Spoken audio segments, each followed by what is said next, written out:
Is this even gonna, how did you open your beer with this? Very carefully. Jeez. It is a this Temu bottle opener. It functions, I guess. Barely. Like the hole's not big enough. Or like, that's is that what she said?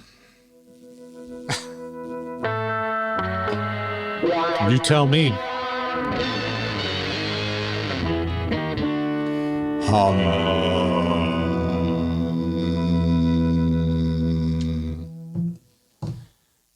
She didn't say that. I know she didn't.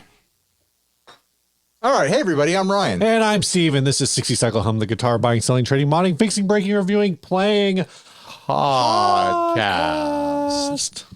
Oh, is it not on? Podcast. That's going to be so annoying. It's not going to be so annoying. It already is. All right, this first ad was sent by Matt Carnevale. The Painted Player Guitar Company, TPP Jack Bruce Fool 6 tribute. About the guitar, this TPP Jack Bruce Fool 6 tribute has been produced by the Painted Player Guitar Company in the UK using a stunning Squier Classic Vibe Bass 6 modeled on Jack's original guitar and featuring classic 60s inspired appointments, including Jaguar style tremolo tailpiece. You have to say it that way because this is British. Professionally hand painted with incredible vibrancy and detail, this iconic companion piece to the Eric Clapton Fool SG was featured on Disraeli Gears and is a must-have for the dedicated fan. Complete with free hard case at full asking price. Hard cases may vary and are available to order at additional cost with all best offer purchases, but there is no obligation. Also, these guitars are listed as mint because they have been professionally modified from their original factory condition, and as such, this store cannot list these guitars as new.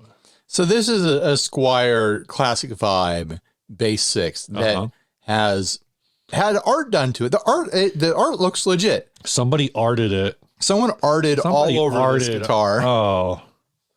Oops, I arted again. And so their upcharge is basically like $1,800, $1,900. Because what does the Squier Basics go for? I thought they were $500. We'll call it $500, $499. And so, yeah, their upcharge is like $1,700, $1,750, $1,700, somewhere around there for the art. I can't, like, it's not a factory finish. Like, you can see the guitar that it's referencing was hand painted and hand painted elements to it. And you have that here. It's done very cleanly. But it's not like this is a pristine factory finish underneath a clear coat or anything like that. You can tell, excuse me, that beer's hitting my hiccup gland. You look so funny in that hat, Steve. You can tell that it's, hand brushed on top of the guitar, the way that the original, the Fool, it was an SG, right? Well, so there is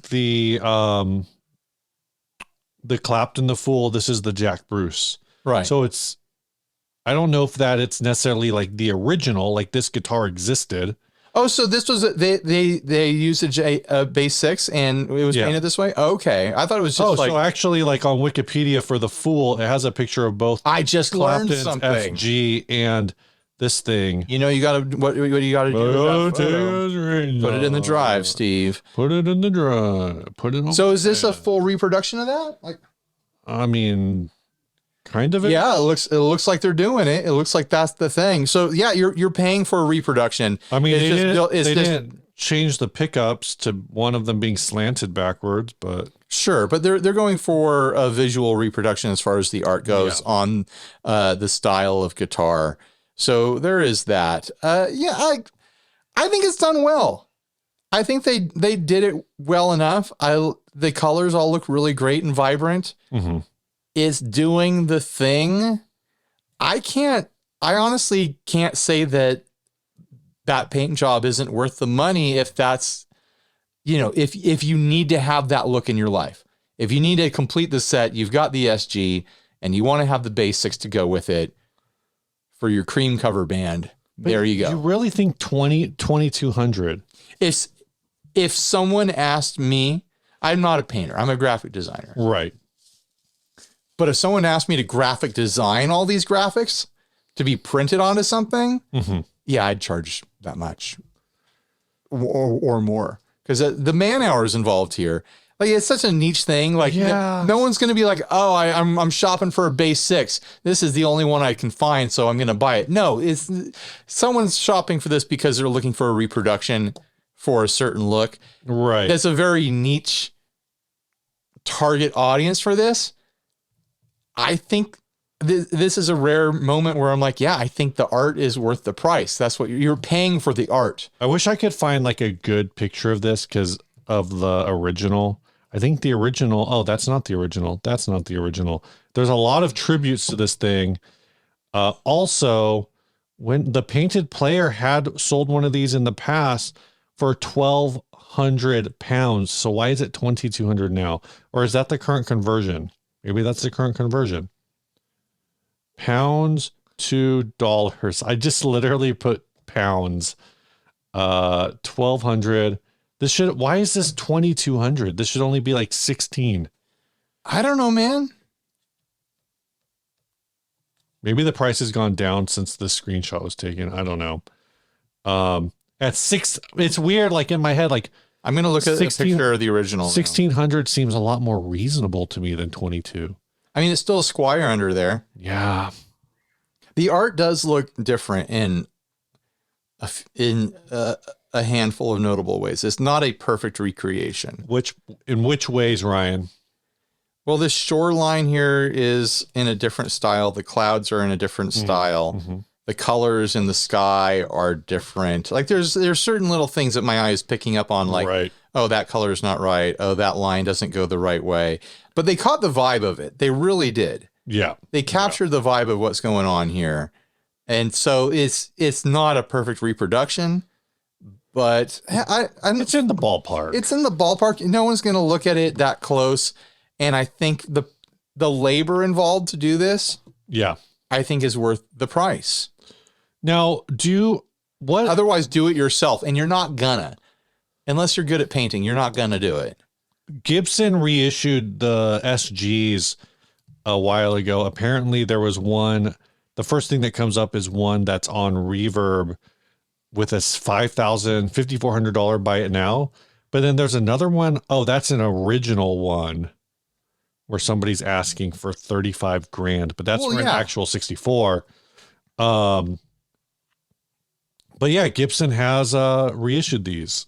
Now Fender needs to get on the reissue game. Yeah. And then Fender and Gibson can work together on something. Finally, they can mend this broken relationship that we all imagine that they have, which they probably don't at all. They don't care about each other at all. I don't think Fender competes against Gibson. I don't think Gibson competes against Fender. Like they're very different brands with very different products. But finally, something that they can come together on and properly reissue these two guitars together. Do you know what the Fool is? I didn't know this. It's a hand-painted guitar for Cream, right? But like, do you know why it's called the Fool? Why? The Fool was a Dutch art collective. Oh, okay. It's a Dutch design collective and band in the psychedelic style of art in British popular music. But it's like the original members were some Dutch people. Gotcha. So it's an art house. Yeah. Right. That's the way. So their work includes the clothes worn by the Hollies, costumes for other people, stage costumes for Procol Harum, and then stage costumes and decoration instruments used by Cream, including Eric Clapton, Jack Bruce's bass, and Ginger Baker's drum kit. They also did the clothes for the All You Need Is Love television broadcast, the I Am the Walrus segment of the Magical Mystery Tour film, and a bunch of other stuff that I'm not going to go through. Go read Wikipedia. Read it on your own. I've been reading. I've been staring down. My chiropractor told me to stop looking at my phone, but I'm here doing research for y'all. Ruining his back for you. You're welcome. The viewer, the listener. What else do we? I don't like. I couldn't tell someone to charge less for this. Yeah, because it's a very involved art project here. I also just couldn't tell anybody to buy this. That either. If I knew someone personally who went and bought this, I would be calling them the fool. Oh, damn, damn.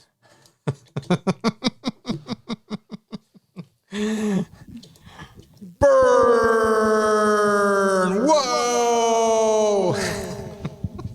We're gonna abuse that, aren't we? Oh, I didn't make timestamps last episode. Who cares? I care. Steve, it's gonna be a lot more work for me. It's We Christmas have to actually week. pay attention to the video. It's Christmas week. It's gonna be New Year's week, or this is always the loosest episode of the year where we're just like, who cares? Timestamps. Steve is wearing timestamps matter to me, Ryan. I think that they're good ad. We are drinking these, by the way. These are Founder's French Toast Bastard. We got these a couple episodes ago from Andrew, last name withheld. That's right, because I don't remember it.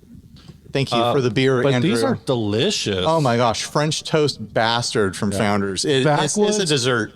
Backwoods Bastard gets the full-fledged breakfast treatment.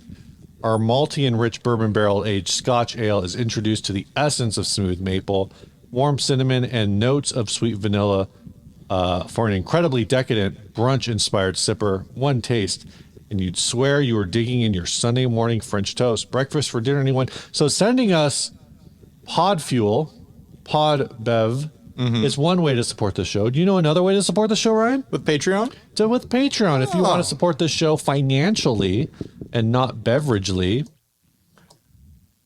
What are you doing over there? Patreon. One way for you to do that is to head on over to patreon.com/60cyclehumcast, where for as little as $1 a month or $2 a month, if you respected Ryan's wishes from last week, or I'm just saying, if you're doing $1 a month, double up. Think about it. or whatever amount you feel like giving on a monthly or yearly basis, you can sign up for our Patreon. We do have everybody who signs up, they get their name in the scroll at the end of the episode, and also get their name in the scroll when you do Patreon supported videos. And at the $5 and above levels, I have a couple different swag packs that I will send out to people. I mean, we just got a ton of straps in Yeah. from the Premier Guitar thing that Steve's going to get. Yeah, right now. yeah. You want straps? Congratulations. Steve's going to hook you up. The next 4 people to join at the no, 3. We got 3 straps from that. The next 3 people to join the inner circle level or higher will get a strap. You know, it's really hard to put a hat on over headphones. You just need the right hat, Ryan.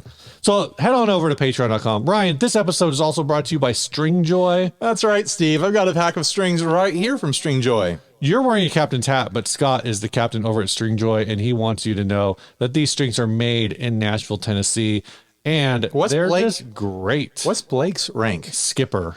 Blake Blake is Gilligan. That's not a rank. That's an individual character from a television he's show. a commander. I don't know. I don't know anything. You have a captain and a commander? I got Navy in my family. My grandpa was a naval battleship captain. Mm-hmm. My granddad was a naval fighter jet pilot. Mm-hmm. I have no idea what goes on in the Navy.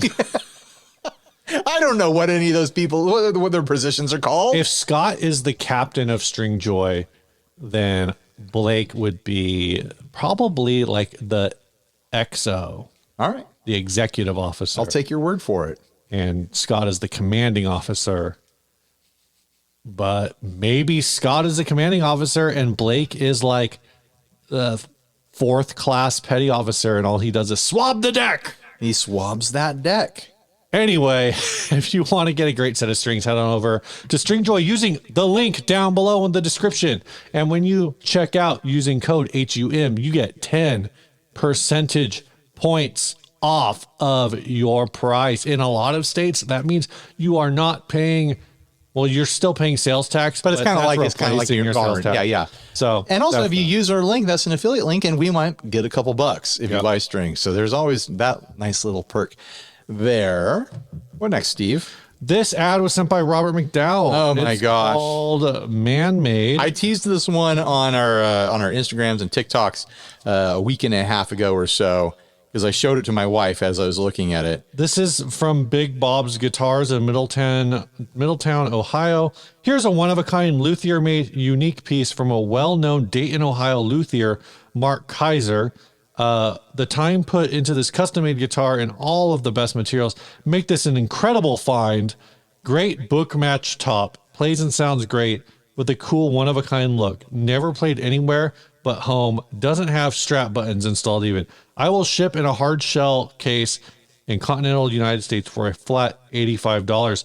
I think it's very funny that there is no commentary in the description of this guitar to talk about the description of this guitar. Right. The fact that it's got titties and butts on it. Yeah. Yep. I showed this to my wife, and her only response was, "A man made that." Oh, I already moved that out of there. There's another thing. I moved it again. Yeah, yeah. Oh, did you move it too? Yeah. Oh my gosh, we were all moving it. There was a wrong screen grab.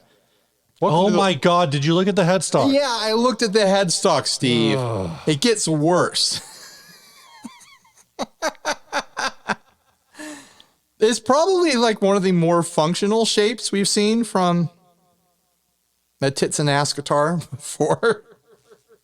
And to say a few positive things, I do like those knobs.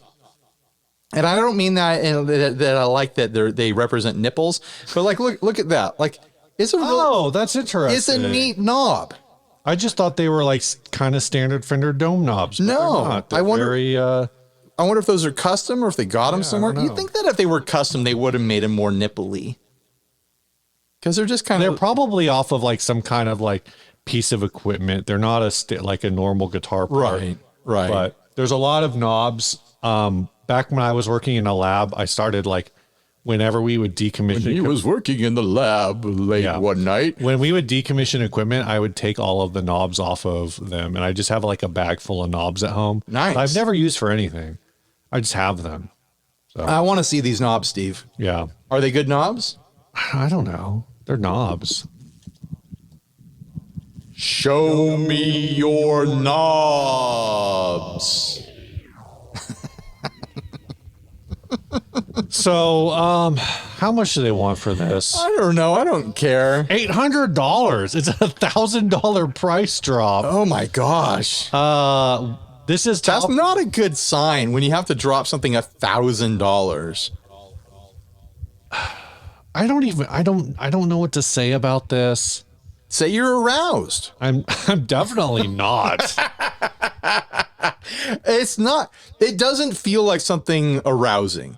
It almost feels like when you see like statues from like the carvings from the Paleolithic era.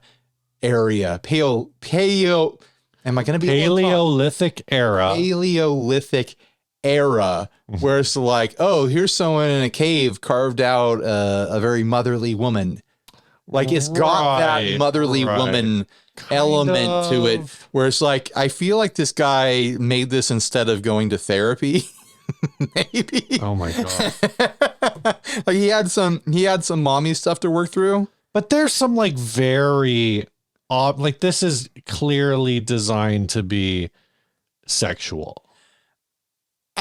Which I guess you could argue that those like ancient cave Venus I think those were meant to be hot. Were meant to be sexual. Like those are fertility goddesses. I think this is what happens when men try to produce art that's sexy sometimes. They just represent anatomy. Like, oh, hey, here's just a big pile of anatomy. This is what I found arouses me. There's just, I mean, like there's the breast, there's the butt. You've got a vaginal thing going on the headstock here. Like, the input jack is right in the middle of the butt. Like it's Yeah, the back plate for the control, presumably the control. Why is that back plate there? because that's where the output jack is. Oh, that's how they That's how they set up the output jack. Right. Through that back plate. There's the output jack right there in the crack. That back plate is a landing strip. Is there strap buttons? You know who we need? You know who we should have just pocketed this ad for GearFest? We need Ben Eller for this ad. What would Ben say about this ad? I don't know, but I think he would have like the perfect WWBS. What would Ben say? I think he would know all of the right words and we would not have to think hard about it. We can bring it. We can He's in a band called Skank Banger, man. Is he? I didn't know the name of his band. That's like his 80s wow, Skank Banger. Yeah. Amazing. That's what it's called. You know what I really hate about this? What? Quilted maple. Ugh, gross. That's just yuck. That's not quilted maple, man. It's flame. That's cellulite. Is it? Oh, shut up. Come on. I thought you meant celluloid. This is not cellulite. Come on, Steve. That was the intentional design. That's why they went with this this quilted maple to represent I don't know. It's just getting worse. I don't like looking at this. Why did you pick this ad? Because it felt obvious. It felt obvious. Yeah, it's obviously Can we both agree that Robert McDowell's not going to win this week? Yes. Sorry. So it's down to Robert. Matt Carnevale, and later in the ad, we will have an ad from Eric Rosenbaum. Robert. It's anybody's game at this point. And by anybody, I mean two guys. You made us cringe, and that is something, but it will not get you the win this time. I mean, functionally, this is a guitar. Yes, Ryan, it is. You are correct. Functionally, this is a guitar. It looks like it's competently made. It looks like all the details are fairly clean. $800. I couldn't say that it's not worth $800. No, you couldn't. As far as build quality goes, there's no description of what the hell what's going on here, like parts wise either. The bridge looks unique. I'll give it that. I don't know what that bridge is off of. It's a tailpiece. It's a bridge tailpiece combo wraparound, but it's got intonatable saddles. I don't know what that is. Like there are ways to make not just guitars, but art, carved objects, imagery, incredibly sexual and sensual without it just being a pile of dismembered body parts. Like, this is like, okay, we got tits, we got a butt, we got a vagina thing on the headstock. It's a penis on the headstock. You think that's a penis on the headstock? That's a penis, man. You think that's supposed to be a vag? Yeah. No, that's a penis, dude. I don't think that's a penis. That's totally vote down below, penis or vagina. Oh my gosh! Let us know in the comment section. Back in the is he back on it since we're fighting about whether or not this is a penis or a vagina? it's got. I don't know what kind of. My penis doesn't look like that. It's a pointed shaft and head. If you watch, I think it's meant to represent just the pubic area of a lady there. And he didn't know how to incorporate it into the guitar, so he put it on the headstock. No. Then it doesn't make any sense, because it's like you got a body and then you just got this random thing over here 27 inches or whatever away from the rest of the body. For those of you out there who are interested, this episode's already off the rails. Those of you who are interested, if you watch this show long enough, by process of elimination, you'll be able to deduce what my penis does look like. And I'm giving you a hint right now. It doesn't look like this. There's a chance that maybe it looks like Steve's. What is wrong with you? Merry Christmas. Happy holidays, everybody. Merry Christmas. Oh, man. Let's play penis or vagina.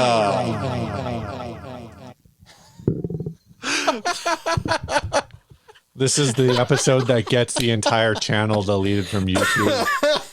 We're starting all over in 2024. We're going to need to start from scratch after this one. Oh, Ryan. This is almost our 10-year anniversary, Steve. What's new, man? You got anything for what's new? Vulture Shock might be back. Oh, right. You were telling me about this on the internet. Yeah. So a couple of weeks ago, the band broke up over text, apparently, and it was apparently what it was the bass player leaving, and him, and then there's heads being butted together and stuff like that. I still really haven't fully pieced it together, but then a few weeks after that, the singer and the drummer are like, "So are we gonna?" We're gonna like hold tryouts for another bassist. Yeah. And I was like, I've already started to join a different band, but okay, I guess I still technically have time. Like, yeah, both your singer and your drummer have been texting me, begging me to play bass in the band. I'm negotiating my rate still. well, interestingly, this past weekend, we did have tryouts. We had 3 bassists show up. What is this? Adult baseball league? Apparently. Oh yeah, we need tryouts. And what does a tryout for a bass player look like? I have to imagine it's also like adult baseball. The threshold is what is the bass player equivalent? This sounds so insulting. What is the bass player equivalent to can you throw a strike? Can you find a place in the song? Yeah. Like that's it. Can you hold 4 on the floor? Can you follow our drummer? Yeah. That is. Well, is your drummer good or bad? He's good. He's busy, but he's good. Okay. I don't have any problems with the drummer whatsoever, but like he's definitely not a hard 4 or on the floor dance beat kind of guy. Right. Like he's doing fluttery stuff on the bass drum and stuff. Okay. But we had 3 bassists show up. Anyone we know? No. And then we had 1 guitarist show up because they were like To play bass? to play guitar because the singer had been playing some back guitar here and there, and he really just wants to sing. So right off the bat, the guitarist that showed up, excellent, fantastic. He jumped right into it. He was seeing the parts I was playing, and I was like, hey, you take my part. I want to have some fun. He would just do it. Or he would come up with a new part and be like, that fits perfect. We're all looking at each other like, this guy's got it. This is it. This is the guy. And then first bass player that we tried out. I believe it's called the first base man. First base man. We gave each of them like 30, 40 minutes or something like that, and then rotated him out. I know. Good God. What's the problem? That's a long time. We played a couple songs. Like it's like we played songs and hung out a little bit. We rented a practice space for like 3 hours. Is this like a Fish cover band? You played 2 songs or 40 minutes? No, we had like 4 songs picked out and we were just running through things and experimenting and stuff. So he was trying to get way too jazzy. Like he was like trying to do everything on a third. Like the song was in a minor and he's trying to play everything in a major third, and it didn't feel right. He had an amazing beard though, just incredible, great big bushy beard. So then the next 2 guys, the second guy, Irish guy, amazing Irish accent, and it turns out he actually contacted me before we went in because the singer, he put up the ad and he put our Instagram for 60 Cycle Hum to show like who's in the band. You put the Instagrams of everyone, so you put in 60 Cycle Hum's Instagram, and the guy hit me up and he's like, hey, are you really in this band? I'm gonna audition. And I was like, yeah, I am. And he's a viewer and listener, so maybe he's watching right now. He, at the end of him auditioning, he handed me this homemade pedal that he makes. He actually makes bass guitars. I'll track down his bass business and I'll put some stuff up here, but he's a local guy who makes bass guitars. But this is like a rotary tone selector thing that he made. I still need to plug it in and try it. Like a passive tone selector. Yeah, a passive tone selector thing. Awesome. So he was familiar with me and the show. Then the next bassist came in. He's like, hey, I love the show. and then the guitarist was like, oh, you do like a podcast, right? So like 3 out of 4 of the guys that auditioned, as far as I'm concerned, like they're in the band. Why don't you start a band with those guys? 2 bassists and another guitarist. Sounds like a great band. If you get all of them in the band, then you can vote the other Vulture Shock guys out of the band. But also like be Vulture Shock also. The two other original guys in Vulture Shock are both older than me. Right. These 2 newer guys are younger than me. as far as I can tell. So now I'm right in the middle. I'm not the young guy in the band anymore, and I'm not the old guy in the band. Right. I'm right in the middle. You're right in the middle. Yeah. Have you ever been the middleest guy in a band before? I don't know. Were you always the oldest? I think I'm the oldest. You were the oldest. I think I'm always the the bands oldest. we were in, the 2 bands we were in. You were the oldest. So anyway, I don't know if you're the oldest in Dinosaur Ghosts, I guess. I'm pretty sure I am. Oh, okay. I don't think Ariel or Mitch are older. I don't know how old either of them were. I think I always thought Mitch was younger than us. I think they're both. I say, even though I think I know you're 3 years older than I am. So I always imagine Ariel was in the middle of us. I don't know, man. I don't remember anybody's ages or names or. Well, that seems like a lot of fun. You're going to be in 2 bands. Well, technically 3. 3 bands. Because I got Dinosaur Ghost. Right. Yeah. But we're going to play Winter Surf Fest in Anaheim in early February. If anyone is in that area and wants to come watch us play, we're going to play with Slacktone, which is a decently up there surf band. So that'll be fun. Yeah. Cool. And then the other band, still trying to figure that out. Like all the bands are like taking breaks for holiday season. Yeah. So maybe I'll find out how much trouble I'm in when we get into February and everyone wants to practice all of a sudden. Yeah, you're gonna have practice on Monday, practice on Tuesday, practice on Thursday. I think it's because Vulture Shock, we were renting a practice space, which cost money, so we were motivated to we got to practice every week. Right. We're gonna do just you rent it by the hour sort of things for the time being. Mm-hmm. So I'm kind of we don't need to practice every week. That's stupid. I'm kind of hoping for an every other week sort of situation. Right. We'll see what actually happens in practice, Well, that's a lot of fun. Yeah. Either way, that's a lot of fun. I'm in 3 bands all of a sudden. Yeah. All right, fine. And I'm still trying to figure out if that gothy new wavy band is gonna pan out for me. I'm still on the fence a little bit, but now we have this big Christmas break, holiday break thing going on. So maybe they'll take the break and be like, that was a lot of fun, but we don't need Ryan. Yeah, that Ryan guy is not working out. He's a bit much. I'm definitely the older guy in that band. They all feel like they're maybe at least 5 to 6 years younger. Have any of these bands asked you to sing? No, and they should not. You kidding me? No, thank you. I tried to sing. I was for the gothy one, I was trying to demonstrate something, and I tried to sing along to it to show what I was talking about. Right. And I was I am not a singer. I used to be I used to do punk rock vocals and stuff. I cannot. I'm not a singer. Right. Yeah. I was going to be disparaging. The fact that I ever sang is an embarrassment. That's not true. You were fine. You were passable. That's passable. Passable for the genre. All right. It worked. Yeah. All right. What do you have new, Steve? I bought a thing, Ryan. What? Steve, you bought something? I actually already know about this, but here it comes. I made him explain this to me. A Pedaltrain 1. But Steve, what did you pay? That looks like an expensive pedal board. I paid over asking price. Almost twice as much. I paid almost twice the asking price for this. What is it, 40% more? Used pedal board. I paid 40%. No, I paid 66% more than the asking price. I bought this for $5. That's a $5 pedal board. $5 pedal board. So here is the takeaway. One, I think that should be the price of Pedaltrain pedal boards anyway. So this goes back to a thing we were talking about a few weeks ago when we talked about pedal boards. If you can get a Pedaltrain for I would say if you can get any size Pedaltrain for under $20, you should just buy it. Don't ask questions. Just buy it. It's like Bud Dry. Don't ask why. Yeah. But I saw this. So the story to me is fun.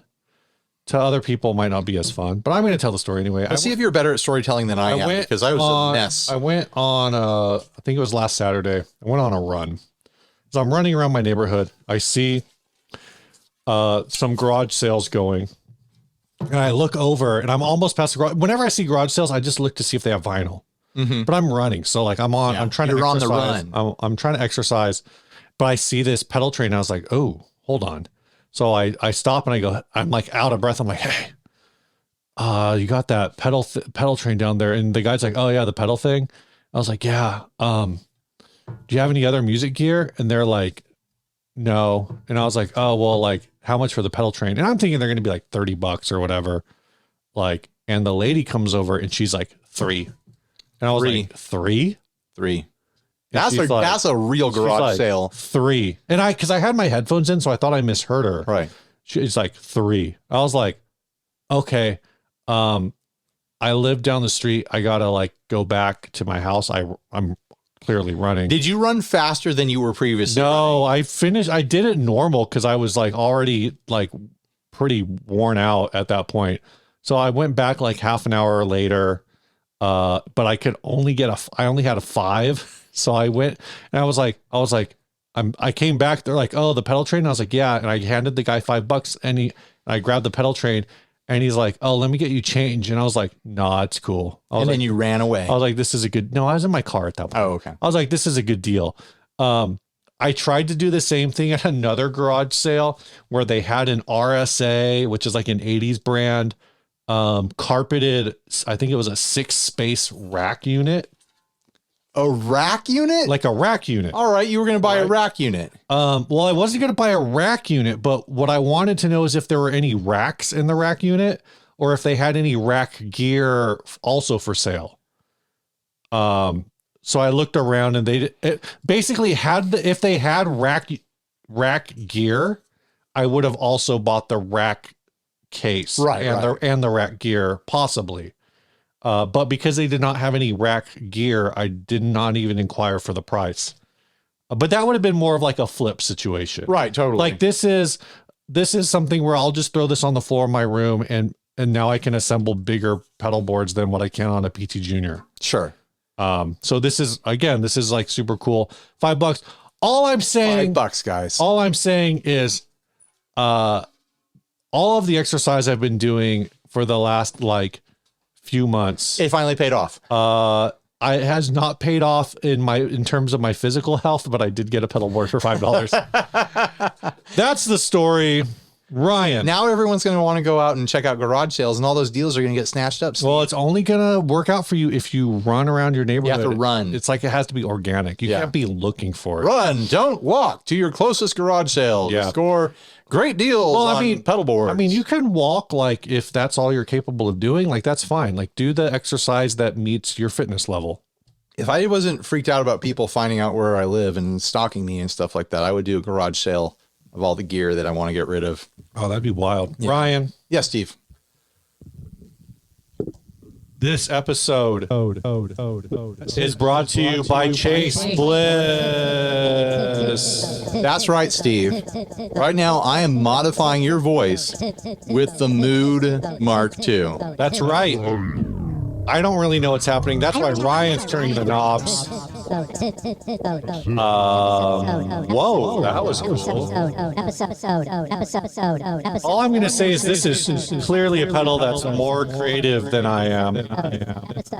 That's a tremolo. That's like tremolo. And if you want to make crazy sounds like this, you need to head over to chasebliss.com.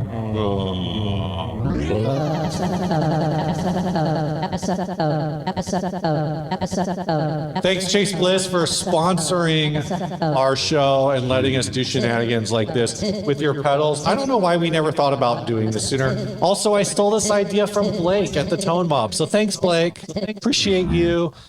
And if anyone's wondering, we're using a boost mate from Tonecraft. We're using a boost mate. And about like 5 other cables to make this work. All right, we're done. It's still saying episode.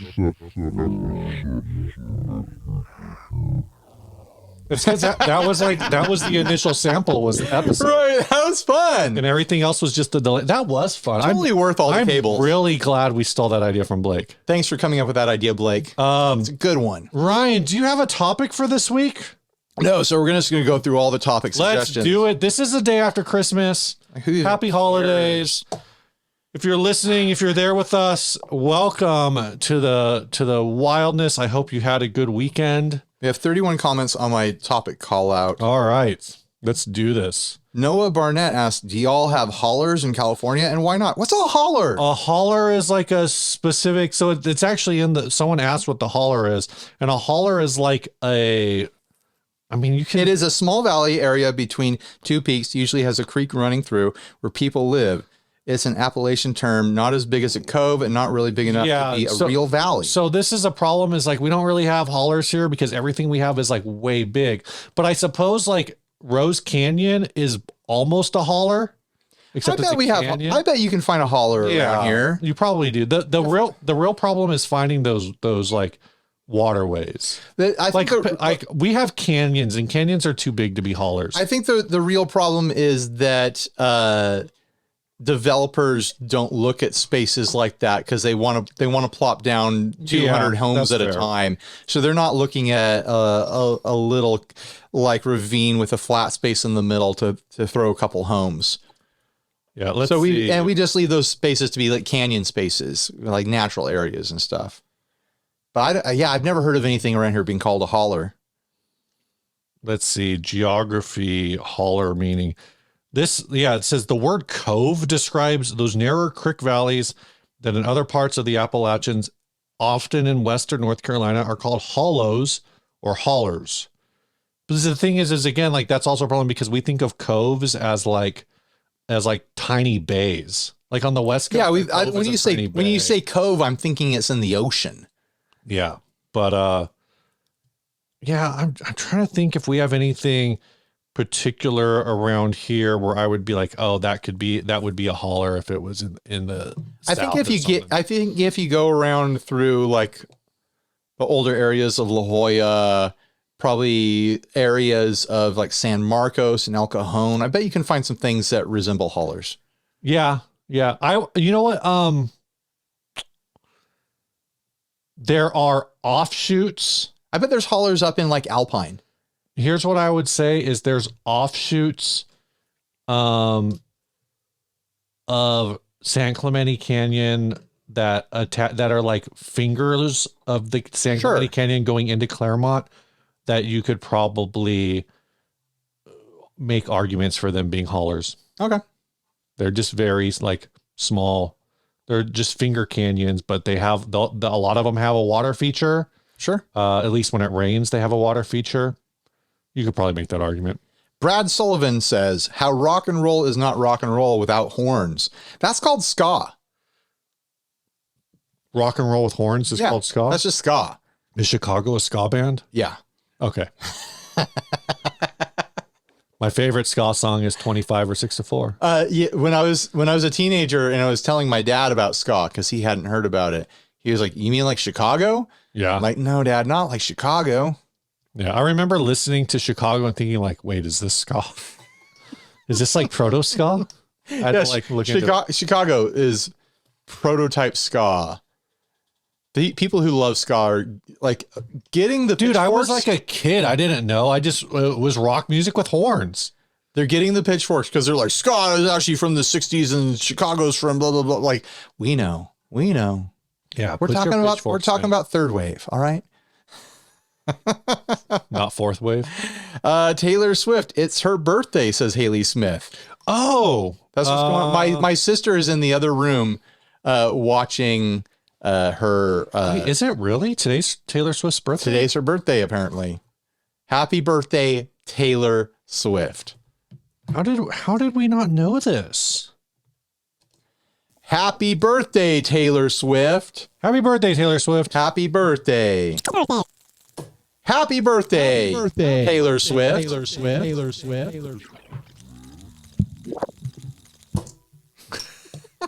All right, what's next? Michael Krause says, Muzak / Hold Music. Today in Home Depot, they were playing Home Sweet Home by Motley Crue. The grocery store I go to has played Dio. Do I live in some bizarre heavy metal dystopian suburb? Do kids today think that music is as boring as Muzak? What's the weirdest music you've heard played as background music? Wait, so it was the actual song then? It wasn't like because I've heard like elevator music versions of like. No, they were just playing songs that you could hear on classic rock radio. Oh, weird. It's probably like Holy Diver or something like that. No, because I'm thinking of like, have you ever been in an elevator and all of a sudden it's like the flute and it's like doing do do do do do do do do, and you're like, this is the flute version of War Pigs. Right. No, I don't think he means it like that. In Home Depot, they just play music. Yeah. And then they play really obnoxious sounds and like walls of static in between it. What? Like the PA system in Home Depot always is just the most obnoxious thing. It makes me want to run out of there sometimes. Like these hard, loud clicks and stuff, and someone yells, and then you hear the static screeching, and then like some song being played, and it sounds like it's being played through broken speakers. Like it's hell. Home Depot sounds like hell. Home Depot, why are you hell? Like, stop doing it. More like Hell Depot, right? You got him good, Ryan. I don't know about weirdest music you've played as background music, but I discovered Los Straitjackets, a surf band called Los Straitjackets. Okay. Because they were being played, their cover of My Heart Will Go On by Celine Dion was being played over the speaker system in a now defunct Mexican restaurant here in San Diego. Interesting. It was being played in Finn's. Remember Finn's? Yeah. Finn's is the fish taco restaurant that should have been Rubio's because it was better. I mean, you're not wrong. Finn's was way better than Rubio's. I can't speak to that, but what I will say is I was in a Circle K the other day, and they were just playing background music. And normally I think they just play the radio in there. But whoever was working that shift decided to play their own music. A solid choice. And they were playing an unedited version of the song Toot It and Boot It. I don't know that one. And which is whatever. Like, if that's your music of choice, it's fine. It's a quite vulgar Toot It and Boot It is like Hit It and Quit It. But the thing that was the icing on the cake of it is this was on the way home from going to my parents' house with my entire family. So I was inside the Circle K, like I like to stop at this Circle K, walk around because I get tired. And I was in there buying snacks with my 14-year-old while this song is playing about basically like, I think there's a line in it of the song that's like, she wanted to fuck, so we fucked. And my 14-year-old and I are just like, that's poetry. And she's like, they can play this here? I'm like, I guess. And then we just were laughing the rest of the time. Like, we could not take it seriously. Like, we could not seriously shop for gummy bears. When I worked in grocery, the night crew would come in and they close the doors, the store would shut down, and I was doing like closing stuff. Yeah. Be there for another hour and a half, 2 hours or something like that, working with night crew. And what they would do is they would take the intercom and they would jam a paperclip into the button to hold the button down. And then they would put it in front of like a little stereo and just like play whatever music they wanted all night long. Night crew people. Respect. You lost your hat, Steve. I'm not going to fetch it. Night crew people are the real ones. Yeah. That's one time I saw line of work. One time I saw a night crew guy break every bone in his foot because he was pissed off at something and he tried to kick a cardboard box as hard as he could because he thought it was empty. And it was not. It wasn't empty. It was full of cans. That's terrifying. Yeah, it was horrific. Night crew people. The salt of the earth. Yeah. I love you. All right, what's the next question for us, Ryan? Daniel Sporma posted a link to Kiss saying farewell because they're going to become virtual avatars. Who cares? They've been virtual avatars for 40 years. This is my instinct. 50 years? When did they start? They're converting they've made these digital avatars of themselves that are super like cartoony and like leaning into the fantasy of their outfits and stuff like that. Yeah. Like if what I'm imagining, they've turned themselves into NFTs. Cause like what I'm sure in the mind of Gene Simmons, he's like, oh yeah, people are going to go to these virtual concerts and it's going to be the most popular virtual concert ever. And people are going to pay all this money to go see it. I'm going to pay $5 to watch them play a song at the county fair. Like, and it's going to be inside a trailer that you go inside of. And there's like a virtual, you sit down and there's a screen that goes around you. You don't think you get to sit there and watch them play a song. You don't think people are going to pay for virtual Kiss? I think some people will, but I think eventually, looking 10 years down the road, 15, 20 years down the road, there's just going to be these like trailers that roll into carnivals and stuff. Like, who do you want to watch? Right. It takes 5 tokens. Like, who do you want to watch? What song? Let me ask this question. This incarnation of Virtual Kiss, are they just playing like, is this like, they're just playing tracks? Yeah. Excuse me. Are it's these like animations over a track. Right. So is this like, what do they call it? Japan is like really big with this, right? Like like with the Miku character, Hatsune Miku, and all. Right now they have one with ABBA. Whereas, really? But it's like they digitally recreated them as they were in the 70s. Okay. But it's like they motion captured the musicians moving about like a couple of years ago, but then reanimated them with skins that make them look young. All right. So like people are legitimately okay. So here's the thing, Kiss. If you're watching, Gene Sims, if you're watching right now, Gene's a big fan, I'm sure. I know. We get fan mail from him all the time. Can you imagine Gene Simmons writing fan mail to anyone but himself? We're gonna get an email. Dear Ryan and Steve, this is Gene Simmons. I was a big fan, but not so much anymore. And then he would send us a box full of Kiss condoms or whatever. So anyways, we're talking about ABBA. Yes. People are paying big money to go to this virtual concert to watch ABBA, and apparently it's supposed to be spectacular for ABBA fans. ABBA fans are nuts. Yeah. Like Kiss fans are one thing. ABBA fans are like on a different level of nuts. Sure. It could be a terrible show and it's going to be a religious experience for them. Okay. So you don't think Kiss has that? I think Kiss has a fandom, but I think they want to see the real thing. They want to smell the pyrotechnics. They want to feel the heat of the pyrotechnics. They want to see the sweat. I don't think they're that. Prove me wrong, Kiss fans. I don't think they're that dedicated that they're going to go watch a cartoon show and call it a concert. Do you think, okay, and that's me giving high praise to Kiss for not already being a cartoon show in their life. This is kind of where I would want to go with this. I guess this would be the question. If a band, I guess I don't know how to frame this, because my thought is like, when you go to see a band, you want to see a band. But what you're describing is a thing that I know exists, where it's like when you go see ABBA or virtual ABBA, whether it's real ABBA or virtual ABBA, part of the experience is being in the space of the fandom and listening to the music in that space with the fandom. It's the whole reason, honestly, it's the whole reason when we talked about this, like, I don't remember how long ago. It's the whole reason that the emo night nostalgia, people are going into House of Blues and having emo raves where a DJ is just playing 20-year-old Taking Back Sunday songs. You're not seeing the band.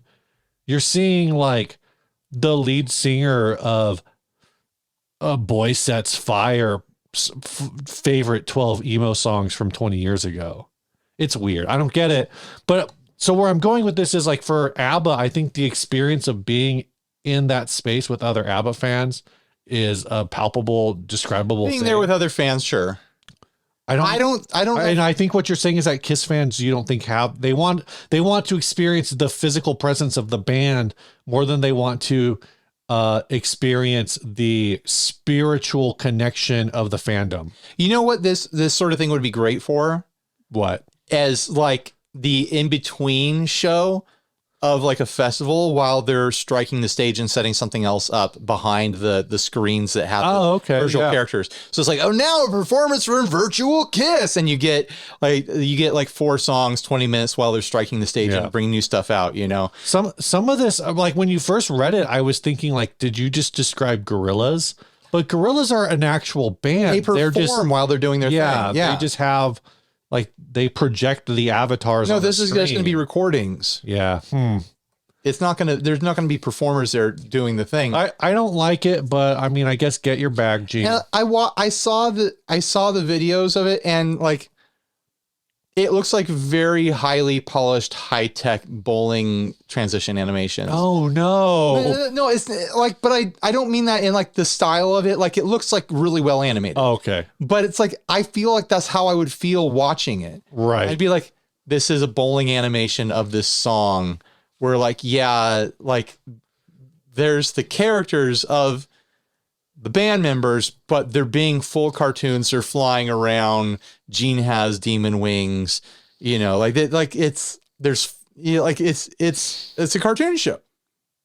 And it's going to be like a full like 2-hour thing or whatever. It's going to be a full performance because now that you've described it that way, like there are contexts where that works, where I would have, I haven't been to one in the last time I saw them, I think was like 15 years ago. But I could imagine that this happens at like an Aquabats show before, like when the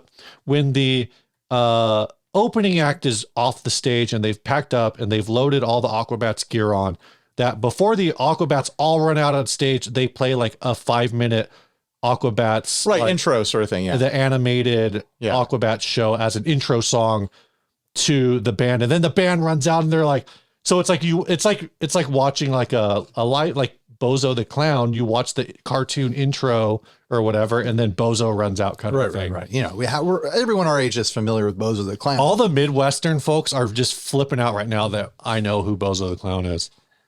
I know who he is too, but it's like I didn't grow up with him. I did. How? We had WGN, so I watched it.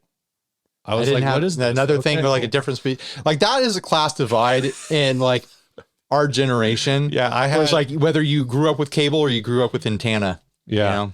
Yeah. We had basic cable, so no Disney, but we had WGN. You had basic cable. I had 4 channels, and one of them was PBS. That's because That's because there was sin on those other channels. No, it's because my parents were cheap. They were protecting you from PG-13 films. Cable's too expensive. What's the point? And to be fair, the screen was this big when I was a kid, so like whatever. Who cares? All right, I didn't need to watch Bozo. Ryan, what's the next question? Oh yeah.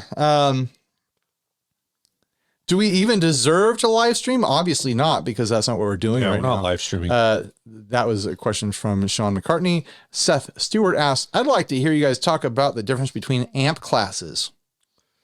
Well, in the introductory amp class, it's like solid state, and they basically amp class 101 give you like a kit and kind of describe what the different parts do. In amps 201, it's like a tweed champ circuit, like it's pretty basic. I like in 401, like you start getting into using the loops and stuff like that. Like you use the effect loop, and then you start getting into mic placement and stuff. Right. Usually, like for your graduate thesis in amps.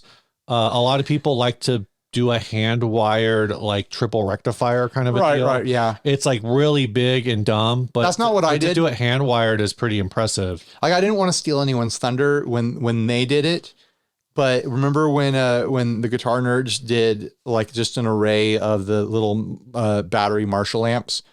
Like that was my my thesis. Yeah. That's what I did. I put together like 50 of the things. You know,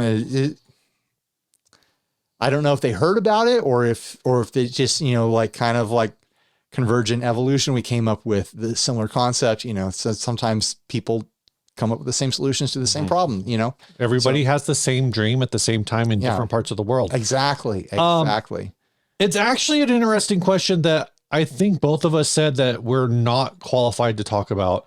Like I hear people be like, oh, this amp is a Class A amplifier. I'm like, okay. Cool. Well, then people will be like, oh, that's a Class D amplifier. I'm like, well, I have no idea what that means anymore. So I don't know. The thing I was going to say is I actually don't hear about amp classes that much anymore. Aside from it's either things are or aren't Class D. But what does a class even mean? So class it has to do with like how the amplifier operates. So in a Class A operation, someone's going to blow it up, but someone's going to tell me why I'm wrong and I missed all the nuances. And that's fine. It's been a very long time since I've thought about this.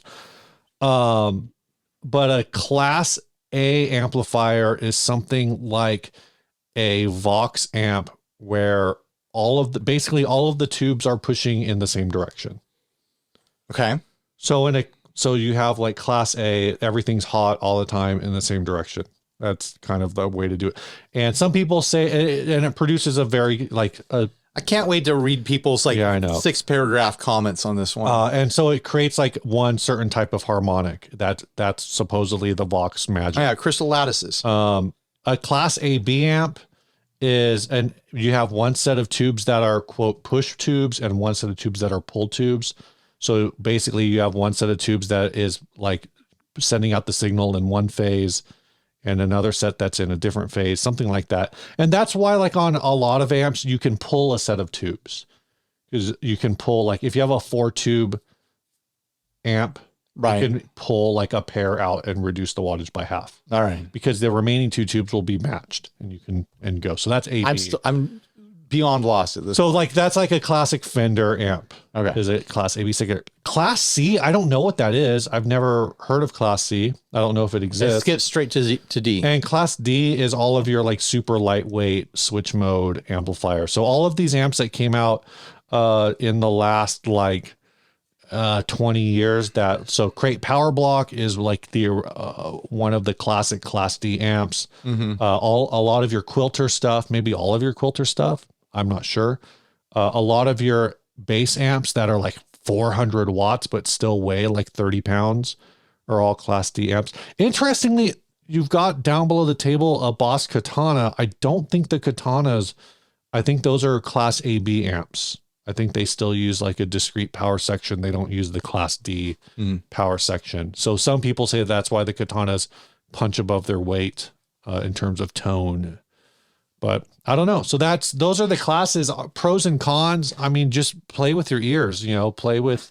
I just realized Steve wasn't wearing his hat. I felt like a fool. Play with what I mean, play with your ears, like listen, A versus say, like identifying what you like might lead you to say like, I like class A, but I don't think it's worth it to say like, oh, you got class A is better than AB is better than D. Like you play what works, play what sounds good to you.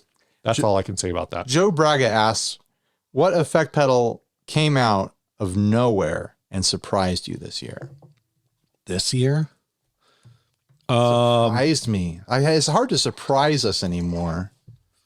I'm going to say not a single pedal. You got a single pedal? Yeah, I do. Okay. Well, what I'm going to say is the resurrection of DoD Digitech. That's not a new pedal per se, but I think, if everyone was trying to figure out what the hell Samsung was going to do with DoD Digitech, and so for them to sell off the brand to Court and for Court immediately to be like, let's bring back as many of the Renaissance team, Tom Cram and his group. Fantastic. I think that was a great move. And I think that was a really big, great surprise. It's not a new product. Well, they do have a new product. They do have a new product, the Chthonic. Mm-hmm. Is there another new product? Or is that not that I'm aware of? All right. Yeah. So that's mine. Yeah. What's yours? This thing shocked me. Oh yeah. The TC Electronic Combo Deluxe 65.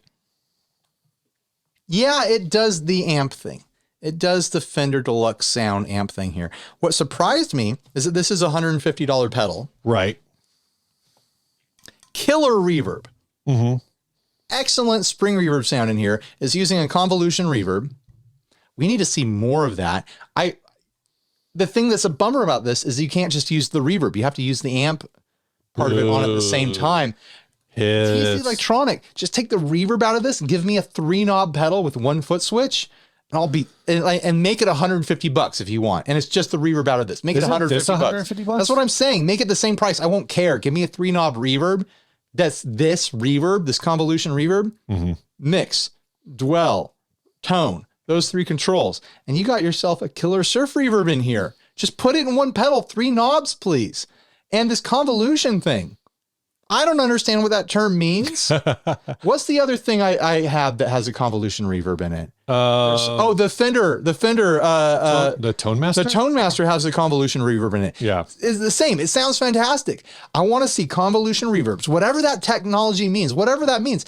Put it in pedals and charge a fair price for it. $150. Talked about what it means before, but I don't remember. I want to say it means it's more like it's just IRs of reverb. Right. It's like a full impulse response of just a reverb. Versus just like, belt and brick reverb is functionally, if I remember correctly, it's just kind of delays. If TC Electronic, which is essentially Behringer at this point, if Behringer can build a killer drippy surfy spring reverb for $150 in a cave in China, that's messed up. Then I'm referencing Iron Man. Then, okay. Then someone out there can do the same thing for the similar money and give us some good affordable reverbs. Just the reverb, $150, cheaper if you want to. Just this convolution reverb thing, explore it. Somebody make pedals with just this thing in it, please. It's all I want. It's all he wants. That's all I want. Ryan, what's the next topic? I was truly referencing Iron Man. I hope most people got the joke. I haven't seen that movie since like 2012. I know. Greg Straub asked your ideal ugly sweater. I'm always too hot for sweaters. Yeah, I really want an ugly sweater. I probably maybe could get away with an ugly cardigan. Yeah. But I do not currently own any ugly sweaters or cardigans. I'm going to skip through stuff. Well, because some of it's just like react to this photo. Oh, yeah. Yeah. That's not a question. It's got to be a question. Mel Waldorf from Alameda Guitar says, less filling tastes great. You'd get to drink a bunch of Miller Lite. I'm not sure what he's referencing. What I don't know. Tastes great, less filling. That was like the. I know. Was that the Miller Lite slogan? I guess so. Richard Lindsay says, talk about AI. No one's talking about that. And disco hot pants for dogs. For and against. I don't know what disco hot pants for dogs means. Right. Oh, I think AI could show us if we put in disco hot pants for dogs into some AI. We would find out. Charlie Johnson. Oh, hold on. The AI thing. My wife and I had this conversation the other night that like no one's really talking about AI anymore. Are we just over it? Like we've kind of moved away. Like have we just accepted that a joke now? Have we just accepted that like either people are going to use AI art or they're not, and we're just accepting it? I think we are squarely in the space of when you see AI art, it feels low rent.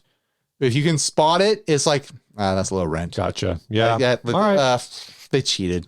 That's what it feels like. It just seems like, so this was the context we were talking about it in is basically there's a person that my wife watches. And then we talk about him. And his whole thing is he calls out family vlogs for child exploitation. Okay. But he wanted to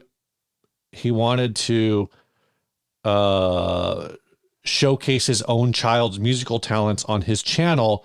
So he used AI to create like a slideshow of his. So his whole thing is like, if you put a kid on YouTube, then you're exploiting your kid. Particularly, again, in the context of family vlogs, where it's like you're forcing your kid to be on camera. Right, you're forcing your kid to be a content creator against their will. Yeah, so his whole thing is he had his kid record a song, but then all of the art in all of the pictures, instead of like filming his kid singing the song, he just made us a slideshow, but it was all like AI images of his kid. Huh. So that's like... is this an ethical way to put your kid on YouTube? I think AI is going to end up being the stuff that like people use to make graphics for their newsletters and stuff like that. And anytime like a major corporation that has money is caught using it, it's just gonna be like, come on. Well, there was a whole thing with it's like the same thing as using clip art. There's a whole thing with Sports Illustrated, I guess, got mad because one of their publishing houses was using AI to write Sports Illustrated articles, like one of their like third party whatevers. And then somebody called them out because apparently some of their own internal articles are written by AI. There's also a whole discussion right now where, so OpenAI, I think, is the creator of ChatGPT. I think that's the name of the company. But Twitter has tried to create a competitor called Grok, and Grok has already gone woke. So people have like talked to Grok and they're like, hey, Grok, what's the woke mind virus? And Grok is like, If somebody tells you that you're infected with the woke mind virus, it's because they're an idiot. But woke mind virus is like Elon Musk's favorite insult. Right. Anyway, that's all I got to say about AI. Ryan, next question. Charlie Johnson asks, what happened to saxophone solos in popular music? The 80s ended? I guess so.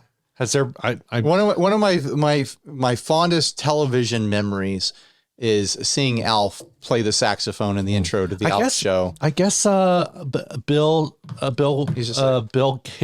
Clinton played saxophone on Arsenio Hall. Was that what it was? That was like 1992. That's the it's a great saxophone song. What? Never Say Never by Romeo Void. Is there saxophone in that? Yeah, it's just like it's a really simple part, but it just carries it through. Dun, dun, dun, dun, dun, dun, like a fun song. Oh, okay. I think I know what part. I know that song. I just don't remember the part. I'm down for saxophone to come back.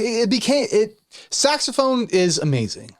Man, it sounds fantastic and it looks amazing on a stage. I love the saxophone performance in the Lost Boys movie. But it became, it's so good it became a joke. All right. And it only gets brought back in as a joke, as a self-referencing, like, saxophone solo. We need a fresh Kenny G. We need someone to bring fresh life into this instrument and bring it back into the public discourse and the public imagination as an extremely sexual and sensual and exciting instrument. It has an energy to it that... Ryan, read the next question. Okay.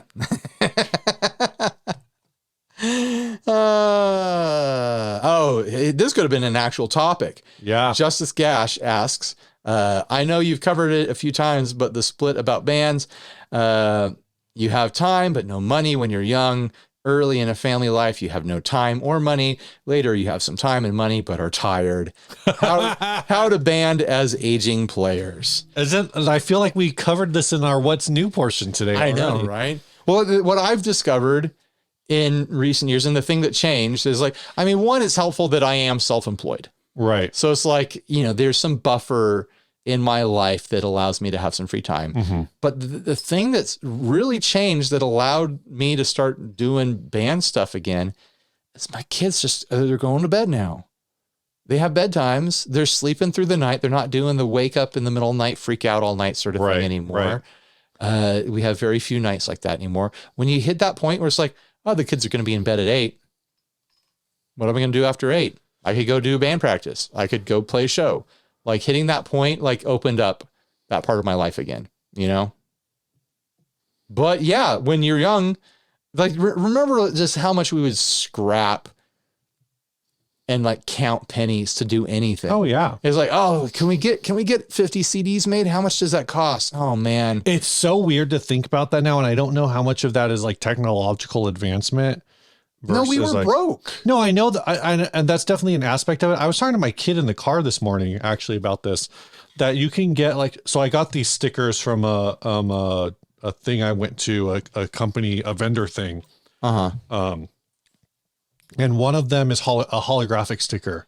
And she's like, oh, wow, this holographic sticker is so cool. And I was like, yeah. I was like, if you wanted 50 of those, you could it'd probably cost you $30. Right. Sticker Mule will produce 50 well, if you stickers. You catch them on a sale. You know? That's what I'm saying. You catch it. Hollows a little more. It's $1.50 when they're on sale. Right.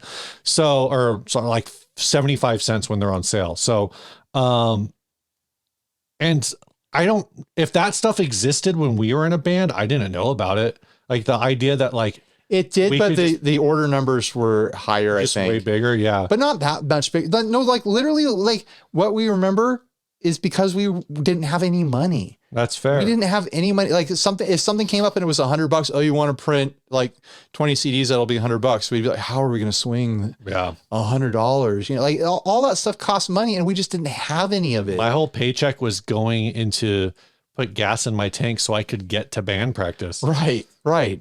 And t-shirts and stuff, I was printing all our t-shirts by hand and all that. Cause it's we didn't want to pay for t-shirts to be made. It's not like we were making bank selling the shirts, but it was we DIY'd everything because we had more time than money. We weren't making bank on shirts, but we also only made money through shirts. But now we definitely have more money than time. Yeah. I think that's the flip. But somewhere in the middle, when you first get your kids, it's like you don't have time or money, so you can't do anything. Yeah. Except for have a guitar podcast and a YouTube channel that you make your whole career, apparently, for some reason. Because you don't know any better. I think I figured this thing out. You don't know any better. You don't know any better. You don't know any better. You don't know any better. Know any better. Know any better. You don't know any better. You don't know any better. You don't know any better? I don't know. Maybe I don't have it figured out. You don't have it figured out. I need to spend some real time with the mood. All right. What's the next question, Ryan? Let's see what we got here. Are there any more? Does Ralph Pacheco II asks, does our families expect us to learn Christmas songs and perform at holiday parties? If so, what songs? They don't. They don't actually want you to play. Yeah. No one wants you to bust out a guitar and play a holiday song. And if they do, that person's sick. Mm-hmm. And you should keep an eye on it. Unless I would say the only case where, your family would want you to do that is if you were known for it already. Yeah. And you better be good. Like if you, do all the open mics, if Christmas is your 1 week of a year where you don't do an open mic, then maybe your family is expecting you to. But even then, it's like Christmas songs, entertain the family. If no one else is singing, then you shouldn't be doing it. That's fair. Yeah. If everyone is singing, then it doesn't matter. And like you're looking around, like they're loving it. Everyone loves doing this. We're all singing together as a family. Of course, never stop. But if it's like you and like two other people and you're just kind of drunkenly singing through Rudolph the Red-Nosed Reindeer, that's probably annoying to everyone else at the party. Yeah. Yeah. Thanks. That's something I didn't know when I was young and had an acoustic guitar. I'd roll into parties and start playing and because I wanted to play guitar and wanted to have fun, but that's not how other people like to have fun at parties. Yeah. Sorry, guys. I still think about that astronaut that took an acoustic guitar up to the space station. What an asshole. Are you kidding me? But he probably got that's an important science experiment. No, he wanted does a to play guitar sound he like wanted in to play 0G? He wanted to play Blackbird for his Instagram account in 0G. Like that's Like if I got to go to the space station, and I totally would if I had the opportunity. Mm-hmm. Yeah, I'd take a guitar, but it'd be electric and I'd have headphones and I'd just be like, I'm over here playing. And if I wanted to play a song for the camera, then I'd just hook it up somehow. Somebody asked the other day when you were going to film a demo in space. When someone wants to fund it, I guess. Put me in space. I'll go to space. What's that next question, Ryan? Joshua K. Frazier says me. He wants us to talk about him. He always wants us to talk about him. I don't know. Yeah. Give us something to talk about, Joshua. Give us something to talk about. Then the last question, Tom Kelly says, Steve the Otter, who doesn't have time for the podcast. Steve the Otter is a fun meme. I do have one other question that was brought up that I dropped somewhere. I sent it to you. We can do a real short take on it. This episode is long. I know, it's fine. We've only got 24 minutes left on the card. We'll make it, I hope. So the Wampler germanium tumbleness thing all just happened a couple weeks ago. That's the whole topic. That whole, the quick, very rapid fire. The question is, when brands make limited edition things, should they hike their prices? No. If they are, do you think Brian Wampler is sitting around going man, I probably could have sold the germanium tumbnesses for $250 instead of $180? No, they have to maintain the branding, and the price structuring is part of branding. Do you think there's because right now, Blake posted about this the other day, where people are get mad. People would get mad at Chase Bliss. People are now getting mad at Brian at Wampler Pedals and the Wampler Pedals brand in general, because they're not making enough of these units to meet demand, and so people are scalping them. Don't buy from scalpers. If you stop buying from scalpers, it won't be a problem. People are scalpers won't be motivated to try to flip things. People are scalping because people are buying from scalpers. If you stop buying from scalpers, they will stop buying just to flip things. Yeah. It's easy. Just don't do it. Yeah. Like Brian Wampler has no control over people trying to buy something and flipping. He could raise the price to $1,000 per pedal. And if a scalper thought that someone would buy it, the scalper would still buy it and try to flip it for $2,000. Like it doesn't change anything. And then people would just be mad that like I think you could raise prices to an extent, but at some point people are it's gonna like flip and people like, oh, this person's just making limited edition pedals to take advantage of their fan base. No. Right. Like I know a lot of people. Well, the manufacturers make things to sell. Yeah, manufacturers make things to sell. They of course they want you to buy it. Yeah. I'm sure everyone at the Wampler team is overjoyed that product sold out. Oh yeah, I'm sure. Like that's the goal, is to sell your product, is not to take advantage. If you have so much hype in your heart that you are buying things from scalpers, that's a problem with you. Yeah. That's not a problem with the brand manufacturing it. They didn't do anything to you. And I think at its core, and maybe this will be the last word, at its core, like that's my issue with it, is unless a pedal has a very specific functionality. I guess I could see like if Chase Bliss said, we're not making any more automatones, all of them on the used market just skyrocketed.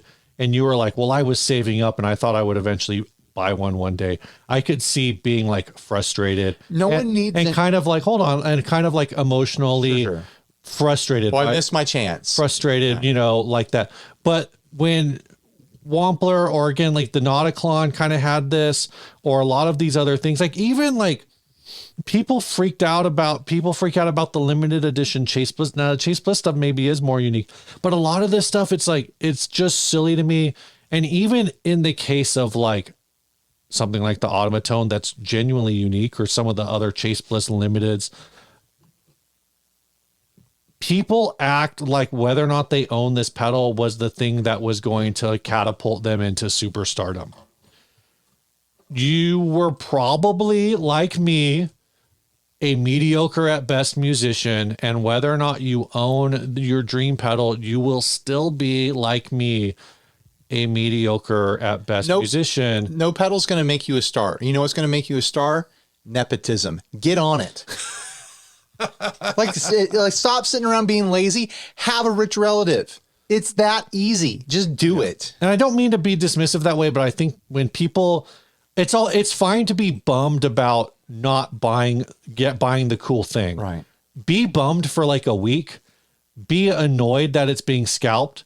But when you're calling out the manufacturers because they didn't price an item high enough to limit demand. And I know this episode, that's on you. This episode is coming out 2 weeks after that whole situation. Yeah. There.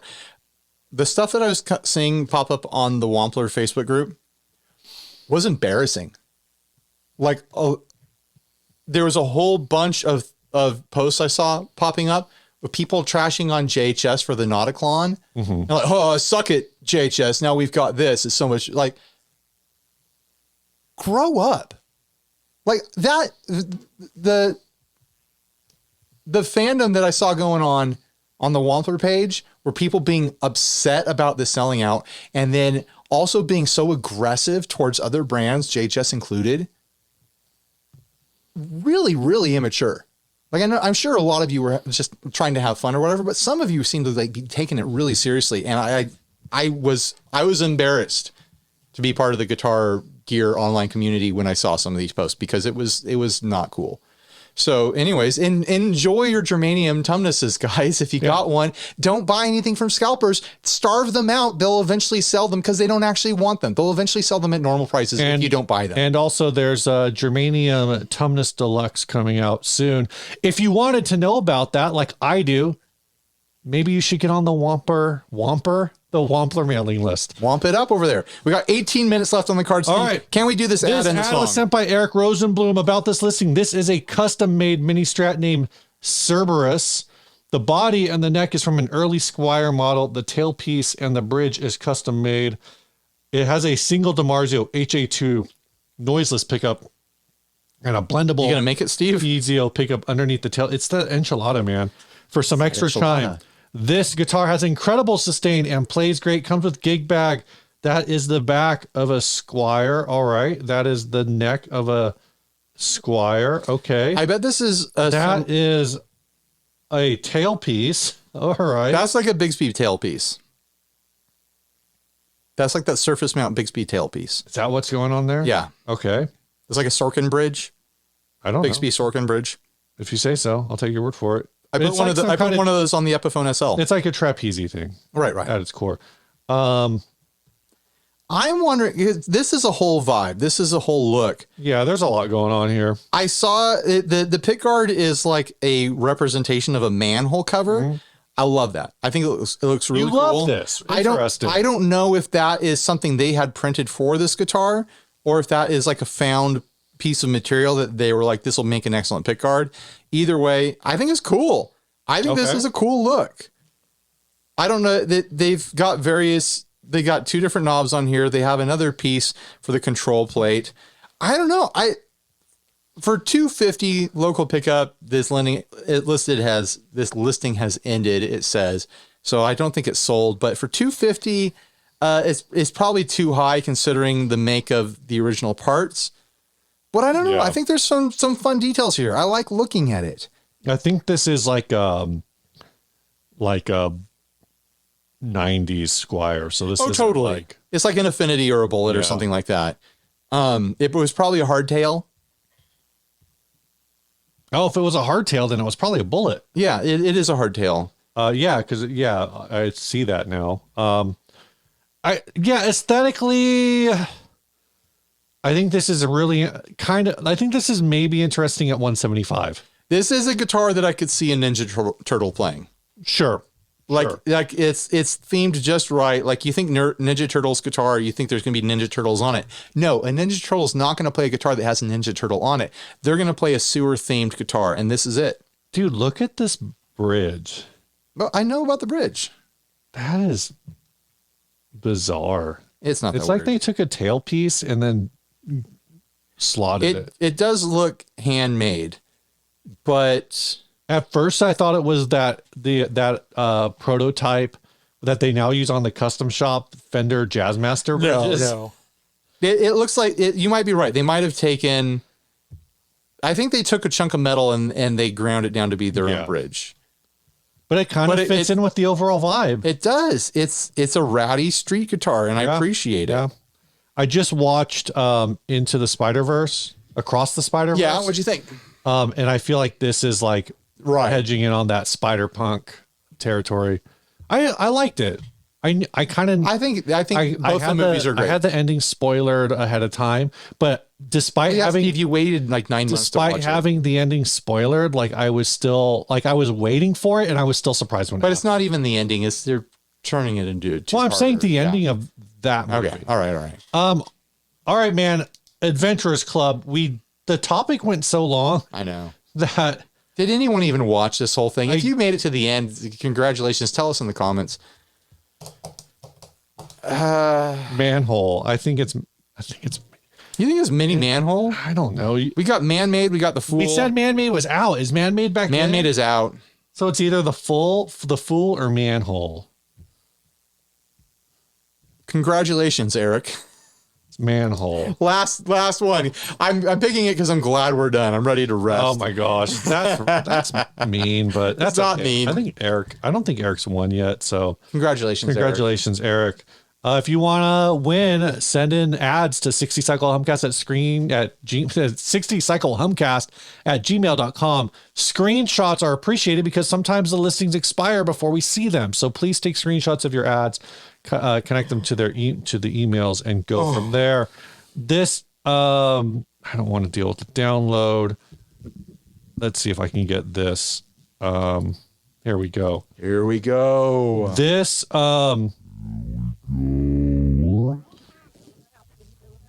tell us about the song, Steve. This song is from Pablo. He says, "We are called Duck Punch.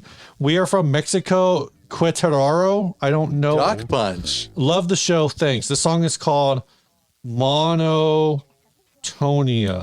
Monotonia.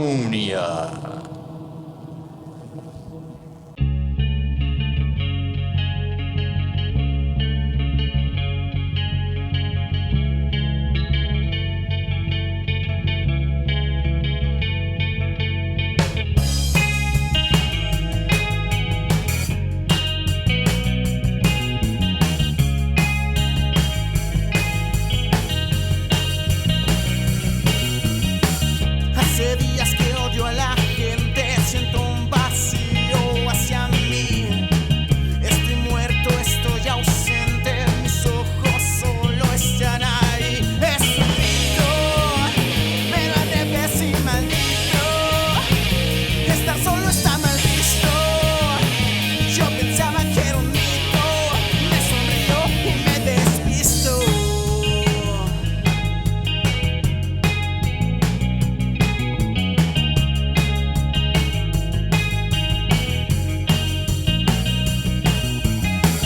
Las palabras se sienten así, están más frías que tu alma. Me odio por no ser feliz y una cuerda me da calma. No puedo evitar pensar en la muerte, volverme un cráneo indecente, besar al clero y a la suerte atravesando ese puente. Es un grito, pero al revés y maldito. Estar solo está mal visto. Y yo pensaba que era un mito. Me sonrío y me despisto.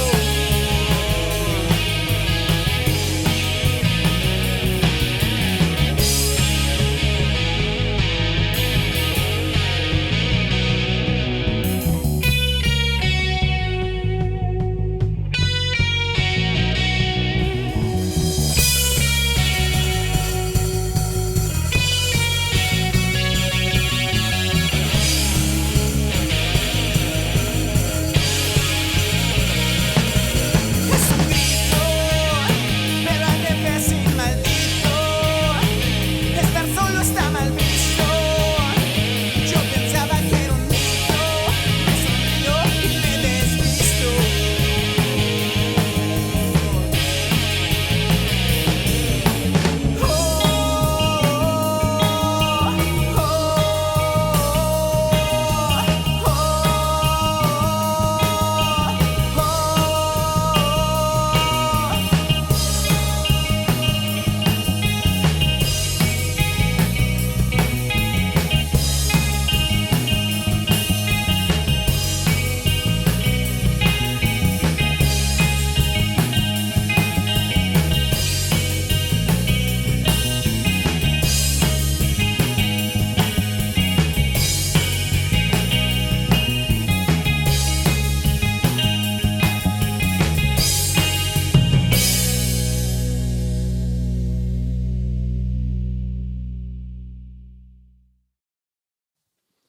I want to talk about the lyrics for a little while. Okay.